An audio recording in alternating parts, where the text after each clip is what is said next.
Hello and welcome to this special. Did I say special? I won't say three specials again. Special roadmap stream. That's what I did last time. Returning back to the studio, we have Jason Slama. Jason, welcome. How are you?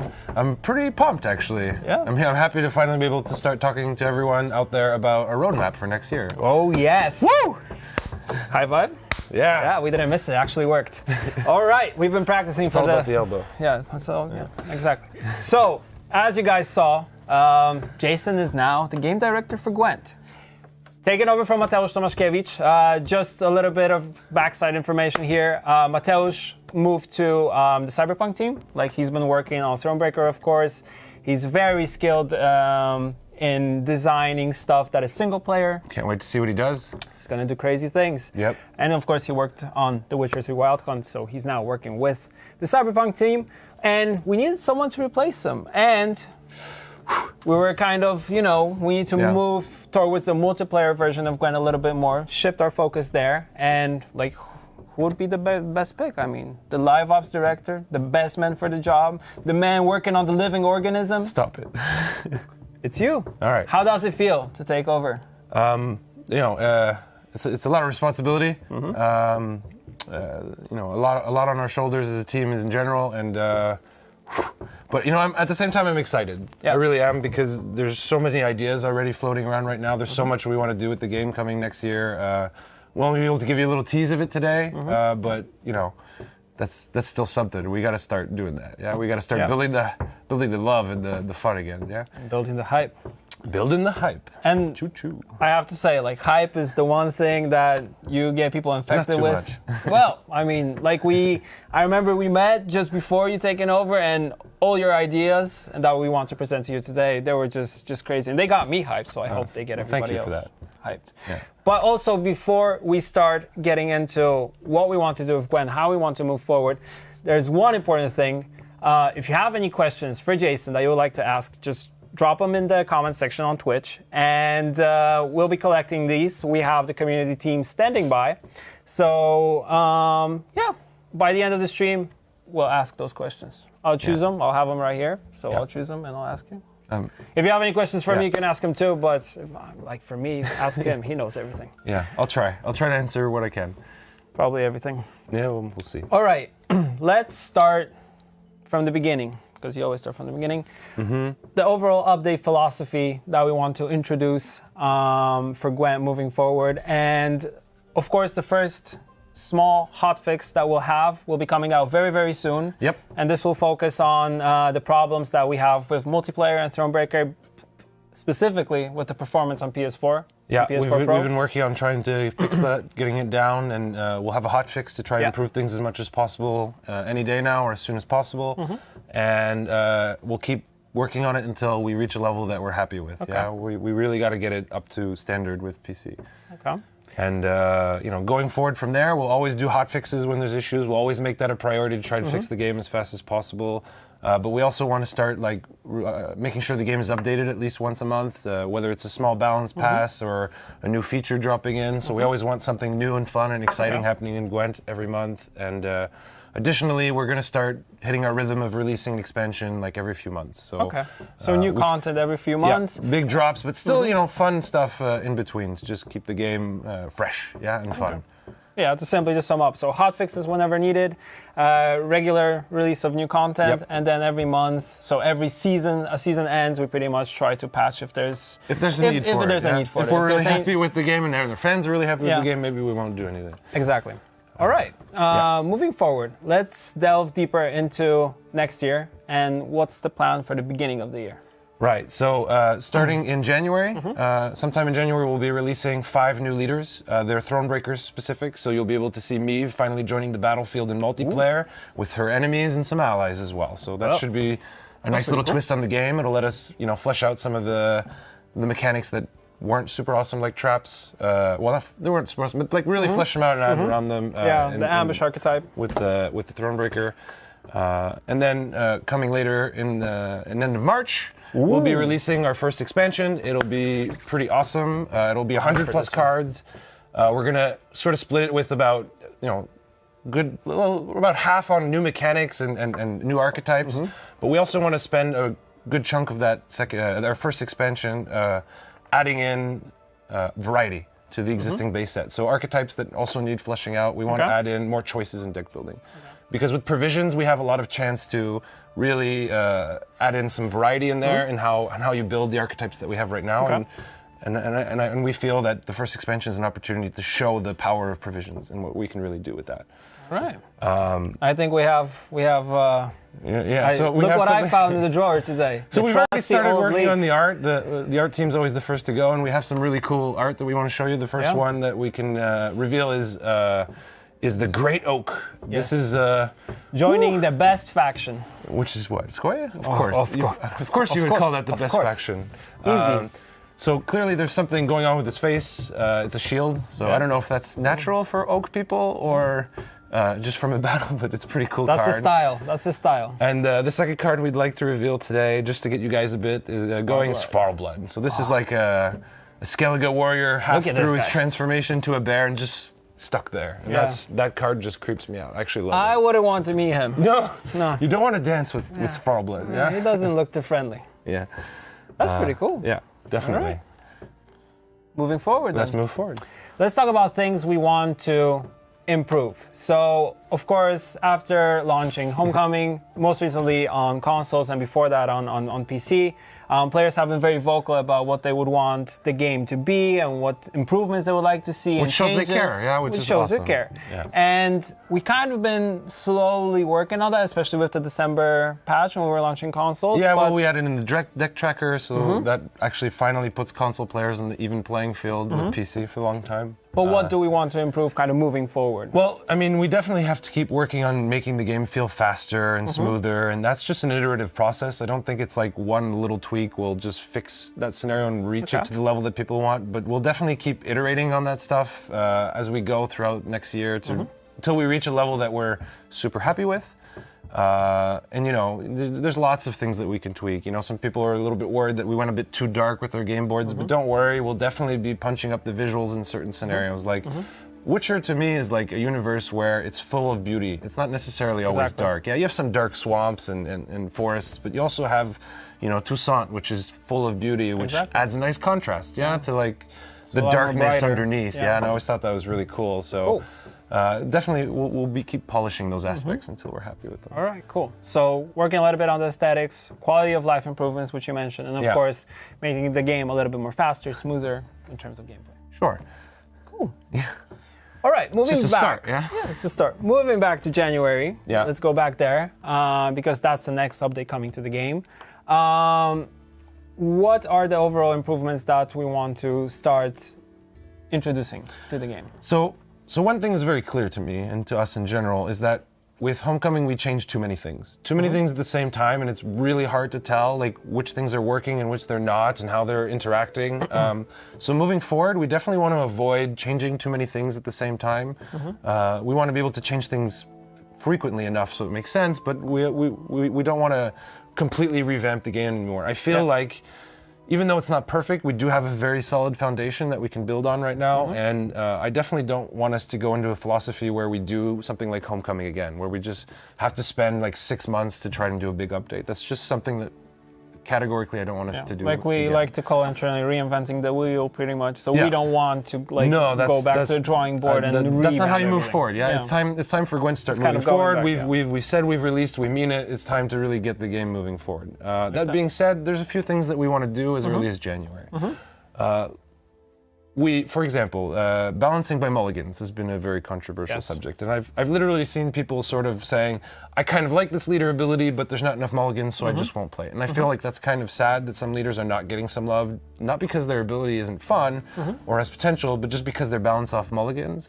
And if you really think about it, balancing for mulligans is saying, let's make this leader ability too strong compared to the other ones, so let's make his deck or his play experience less consistent by removing mulligans. And that's definitely something that we're going to change. So what we're going to do is we're going to have the old format back. So it's going to be 3 mulligans in the first round, 2 in the next one, 1 in the back. We may still experiment with those numbers, but that's very likely what we're going to do.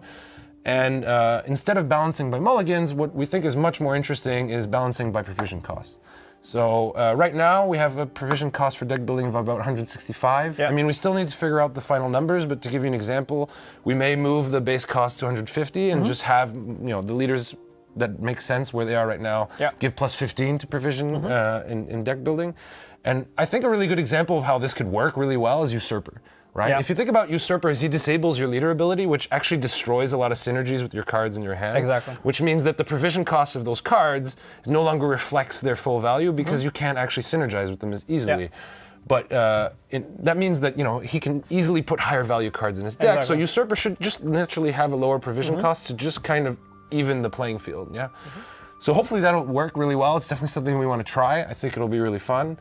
There's been some talks about a lot of subjects. We're just going to address a few today, but we'll definitely be addressing more in the future. We want to be vocal about it. We want to talk about it. But just to give you an example, there's been a lot of talk about blacklisting coming back. Right now, we're not really going to touch it, but we're going to keep an eye on it, and we may come back to it. And the reason is blacklisting was more useful when you had 3 bronzes. Yeah. With 2 bronzes, it might not be necessary to bring it back, but we'll see. If it actually turns into an issue or we feel like that it's really needed and the community really wants it, we'll definitely revisit that specific subject. But another really more interesting for me is the hand limit and the row limit. And this is something and that that's a people have pretty been talking about a controversial lot, one, yeah. And the thing is that previous to Homecoming, maybe not at every level, but we noticed that first round, second round, basically had one of the players passing immediately. Dry passing, but like at a level that was maybe a bit unhealthy, making the first 2 rounds kind of dull. We're very against that, Well, as you can tell. But at the same time, I don't feel like dry passing as a fundamental strategy is bad. Yeah, it can still be an element in our game. I just feel like it was an unhealthy level, like it was just too much an automatic goal of every match. But that being said, like the way that we fixed it was too aggressive, and from what we can tell, it's like going from one end of the spectrum to the other one. We have to find that middle. And I think part of the problem with the hand limit is that the cards that you draw, essentially, you get punished if you don't play those cards, because they get discarded, and that can really hurt you. So you are automatically incentivized to play every single card, which artificially inflates the first round, and it's not that fun. It is a strategy. You can have a lot of fun there, but I personally don't like having cards discarded from me if I haven't played enough in the first 2 rounds. Yeah, it's not what Gwent was about originally, and we need to head more in that direction. So what we're going to do there is we're going to change that when you draw a card over the hand limit, especially between rounds, it's going to be converted into mulligans, which means there's actually a bit more strategy to it now. So let's say that you don't have a great hand. Even after using all your mulligans in the first round, you might decide to actually just dry pass to actually get extra mulligans in the next one to actually fix your hand to go there. And with that said, we'll probably also be changing the number of cards that you draw, because we used to do 2-1. That meant that there was an extra 3 cards coming into the game, and now we do 3-3. So we've literally doubled the amount of cards you can draw. The matches get a bit longer because of that, so we're definitely looking to go back into the 2-1 formula with the card draw. The only thing I'm not sure about yet that we want to kind of experiment with before we release, so we have to confirm, is whether we do 2 draw, 2 draw, 1 draw, 2 draw, 2 draw, 1 draw. Personally, I'm kind of like super interested by the 1-2. 1-2. Simply because it sort of like incentivizes the scenario where you'll always be guaranteed at least 2 cards in the last round. Like let's say the first 2 rounds, like everyone puts everything in, and that happens. Yeah, it's like a draw at that point. Yeah, each player went around. I think it would be more interesting to have 2 cards on that last deciding round than just 1, because that 1 is like super feels bad. There's no chance for synergy. So I think I prefer 1-2, but we'll see. We'll play with it and we'll see what happens, and we'll make decisions accordingly. Cool. Whew. That's a lot of words right there. But there's one more thing. Yeah. And that's economy. I mean, we don't know exactly what we're going to do here yet. We generally like the rate at which players get the cards, especially from a gameplay perspective, but we're sort of looking at ways in our policies regarding our economy to just tweak it a little bit to make it more balanced for us, or to avoid exploits that people are finding in our economy. I wouldn't expect anything drastic here, but we're definitely just looking at some small changes here when we haven't made any decisions yet. And we'll talk more about this later, of course. Sorry, that was passionate. I know. There's a lot coming out there. I know. It's good. It's good. I like the energy you're sending out. Thanks, we'll talk about upcoming features. Yeah. So this is a segment that I really, really like. And let's just... You okay? Yeah, I'm good. Let's go. Let's go. Let's keep going. I just need to catch my breath for a second. All right. Start with faction challenge. All right. So faction challenges was this. a feature that we did in Live Ops. We iterated it on a lot over since we started it. It was not great at the beginning, and we took your feedback and we made it better. And I feel like the format that we had pre-Homecoming was a bit stale, and we really needed to up our game here. So we're going to do a couple of changes for faction challenges. One is you'll actually see in game what the consequences of that faction challenge is. So this guy let's say Monsters wins. There's monster kegs in the shop available. So there's actually kind of a voting system there. And the second one is we felt that the 10, 20, 30, 40, 50 wins was kind of dull. And the distance between those wins was just too long that it was easy to reach that 20 wins, see there's a day left, and go, I'm not interested in this event anymore. At least that actually happened to me a few times. So what we're going to do instead is you're going to have like a series of fun quests tied to each faction that you're going to do in sequence. They're going to give you points towards the winning faction. And then we're actually going to show you in game which faction is winning, so you can actually see what's going on there. And there'll be like a repeatable quest at the end to just keep, voting for your faction. But we also wanted to push ourselves a bit more with it, and what we wanted to do for the first faction challenge, because I feel like just one faction versus another faction was getting a bit dull. We were doing that a bit too much. So for the first faction challenge, we're going to do all 5 factions at the same time. It is time to do a proper vote for which faction is the best. I'm looking forward to it. It's not going to be Skoya, it's going to be Monsters. No, you wish. You wish. No. Skoya for sure. So that's faction challenges. That's what we're planning to do with it. I love the 5 factions idea. I really love it. Well, it opens us up to do some more challenges. Yeah, it opens up to go crazy, and you can let players choose. And we might actually do leader challenges as well with the system. So we might say which Nilfgaard leader is your favorite. We'll see. Well, we're definitely looking into that. Switching it up. Yeah. I like it. All right. Seasonal trees. Yeah, a lot of people are asking about that. Seasonal trees were something that we sort of started preparing for Homecoming, and we just put the handbrake on it because they're like this thing that's going to happen every year at the same month, and we just didn't want to do a regular reward tree to them. We want to do something extra special with them.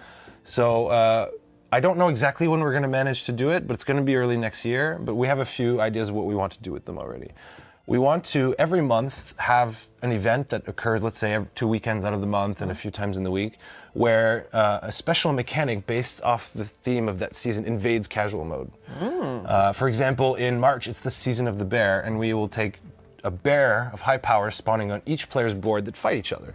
And if your bear dies, you lose the round immediately. So it adds in like a special mode in March that will happen throughout the month that kind of interacts with. But that's not all. The seasonal tree will have little quest nodes in them. That when you get to them and unlock them, you get this quest that when you need to complete to be able to keep going through the seasonal tree. So, kill 5 bears in the season of the bear might actually be a quest. Or have your bear die 10 times yet still win a match would be a really tough quest. But maybe we'll do something that crazy. It could be fun. This could be fun. We have to figure that out. And the last thing that we really wanted to add to seasonal trees is we've been wanting to do this a long time, and that's to add card backs into the game. So at the end of each seasonal tree, there will be a custom card back tied to that season. And that'll be the first ones coming out. So that's going to be... I like card backs. I'm looking forward to putting my little bear card back to show off. That's pretty cool. That's pretty cool. So that's what we're planning for seasonal trees. It's why they're taking a bit longer than we would have ideally wanted, but I think they're going to be more special because of that. Yeah. So it'll just take more time, but this is something that we really want to introduce into the game. Simple as that. Yeah. There's definitely a lot of other things that we're looking into and working on, but these are just the things that we feel ready to start talking about. And we definitely want to share as much as we can when we're ready. And really talk about it in the way that we're doing right now. I think that's going to be awesome. Cool. Yeah. All right.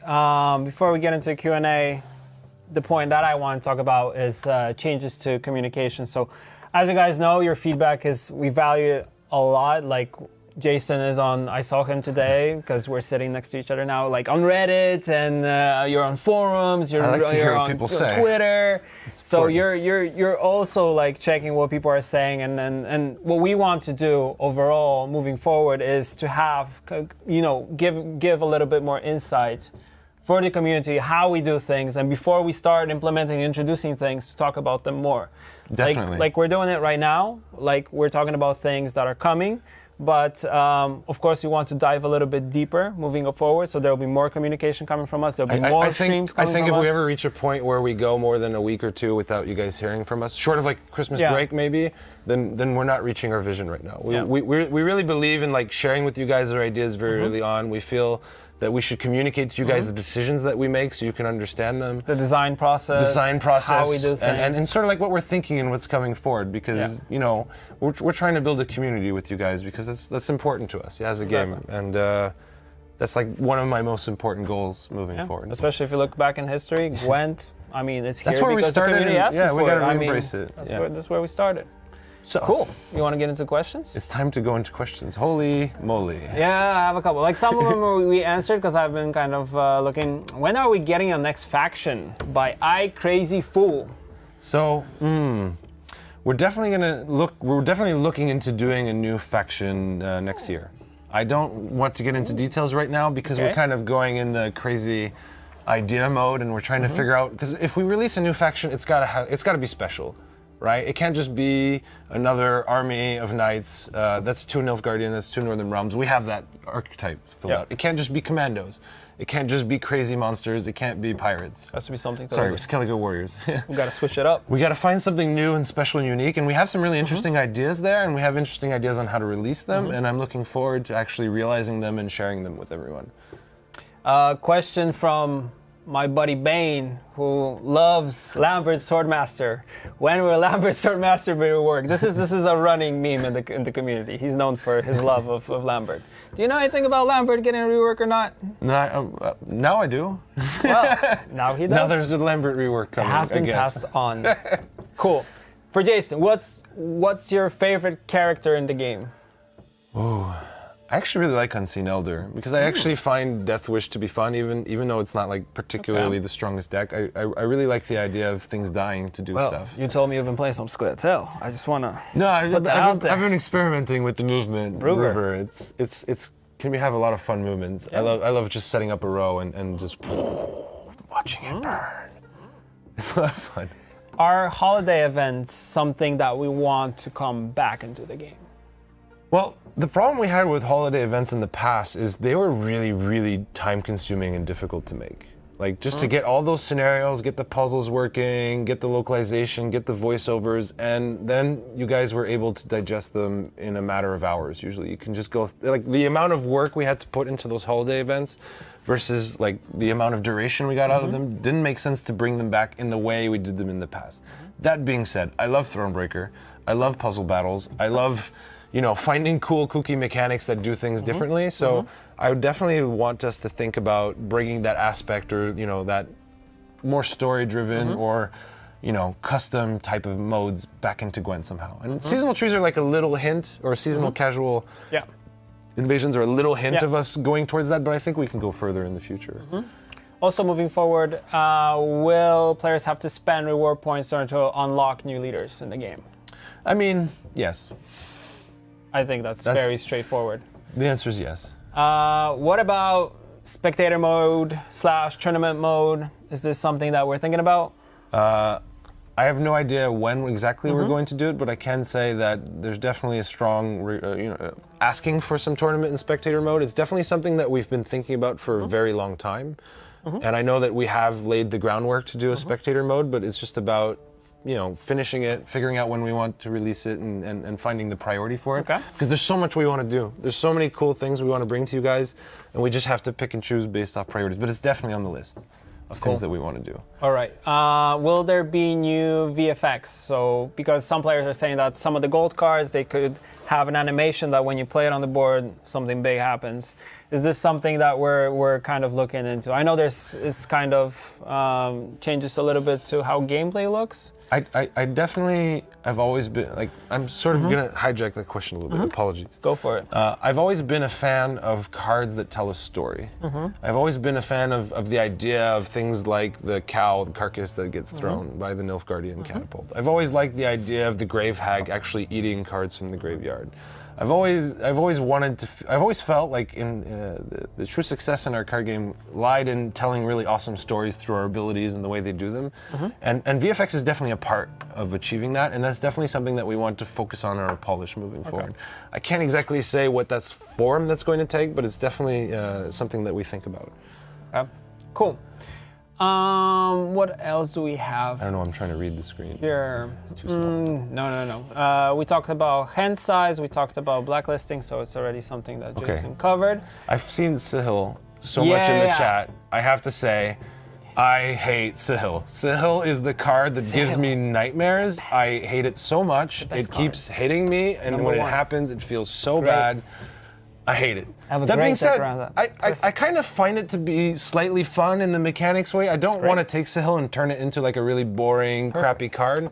I don't know exactly what we're going to do with Sahil, although I say I want to do something with Sahil. I can't keep playing against decks that play Sahil. It drives me nuts, and I see that by everyone asking the question so many times, I'm not the only one. So, sorry, a little passion here. That sword drives me crazy. It gives me nightmares. The idea that was kind of thrown around recently that I think might work and that is interesting is to give it a cooldown of 2. The problem is, like, even like 2 days ago, I ended a round with Sahil doing 8 damage every turn. How am I supposed to play against a card that's doing 8 damage every turn? That's too fucking strong. Sorry for swearing. I just got too passionate. It's totally fine. I feel your passion. So, I love Sahil, though. It's a cool card, but we need to like find. And I don't think just doing provisions is the key. And I don't want to just remove its fluff and make it a boring card. I want to find something special. We think that the cooldown 2 might do it, but if it doesn't, we'll keep looking into it. It can't stay the way it is.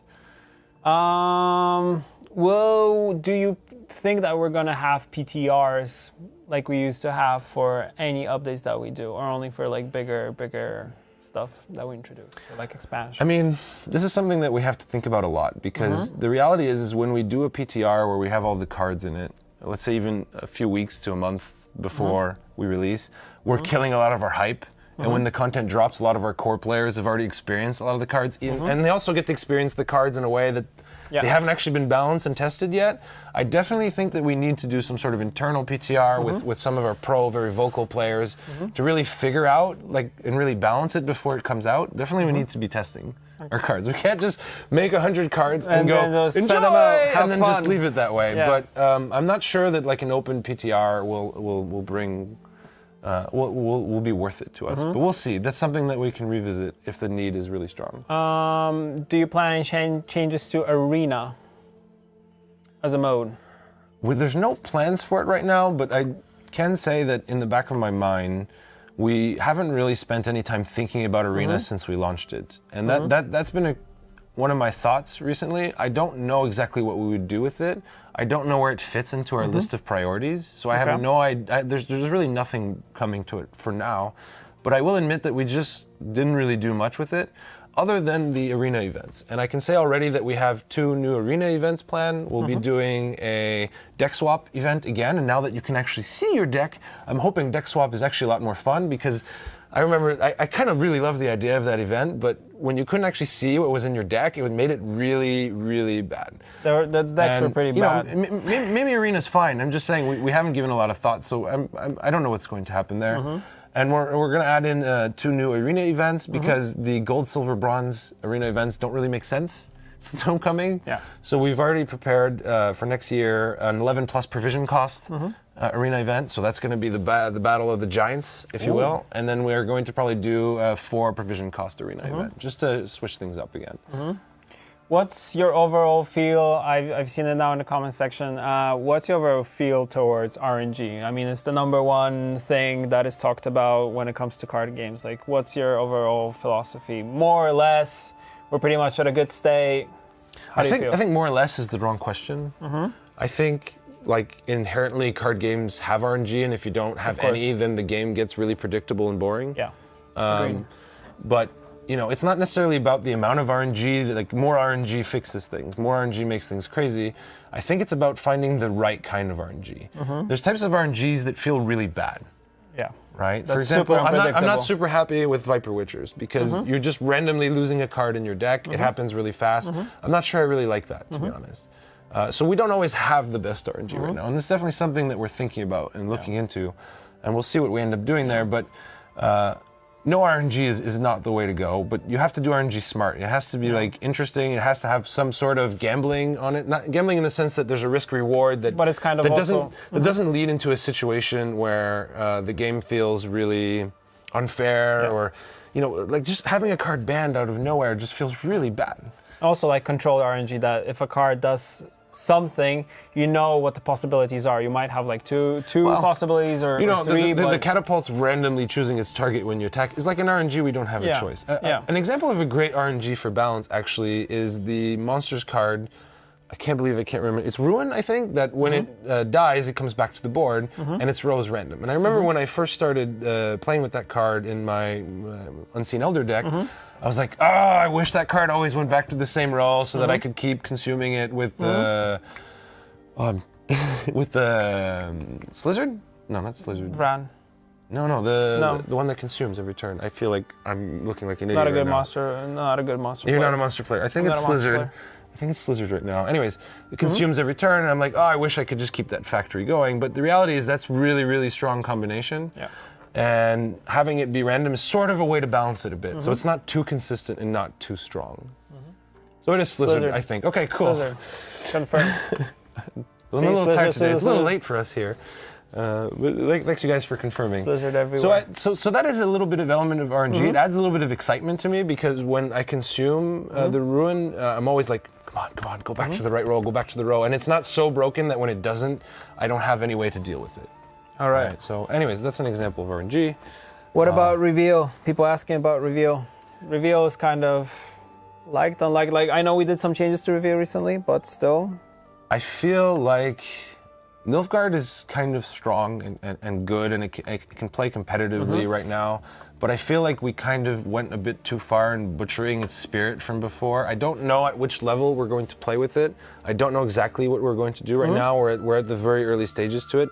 I just feel like we need to do a bit of work on Nilfgaard to make it great again. I just love people who say, make Nilfgaard great again, and I just had to squeeze that in right now. It's the Empire. It's one of my favorite slogans for a faction. Make Nilfgaard great again. And, yeah. Any other mechanics or archetypes you would want to come back, or you would more likely want to not go back but explore new things, let's say? I think like even moving forward, there'll definitely be new things. We might go back to some old things. It's really hard to say right now. We're definitely opening a lot of doors. We're definitely brainstorming a lot. We have really cool ideas coming out. I just don't feel ready to talk about them right now. Okay. But they're definitely coming. Cool. I'm really excited. Thinking about what else. People are asking what happened to Luigi. Luigi also has moved to the Cyberpunk team, just so you know. Easy. New game boards. Is that something that you guys are thinking about considering, or is it too early to talk about that? It's a bit early, but I can say that game boards is a subject that we're looking into, and we're definitely going to be adding more, for sure. And we're looking into ways to improve them from before as well, but I can't say exactly what we're going to do yet. All right. I'm running out a bit of steam now. If that's okay, let's end the Q&A. I'm just getting really dry. I want to cut it at this because those are the questions that I have actually chosen for you. Oh, thank you. Yeah, perfect. I think that's it. Yeah, well, before we go, I just want to say, guys, Gwent is not dead. Gwent will live forever. I love you guys. Thanks for watching. Really looking forward to seeing you guys enjoy our game next year. It's been a lot of fun, and I hope to see you guys. Thank you for closing this for me. Like, I don't have to do anything now. So have a good evening. See you guys or morning, soon. I hope. Depending where you are. Or morning. See you guys. Take care. Bye. Bye.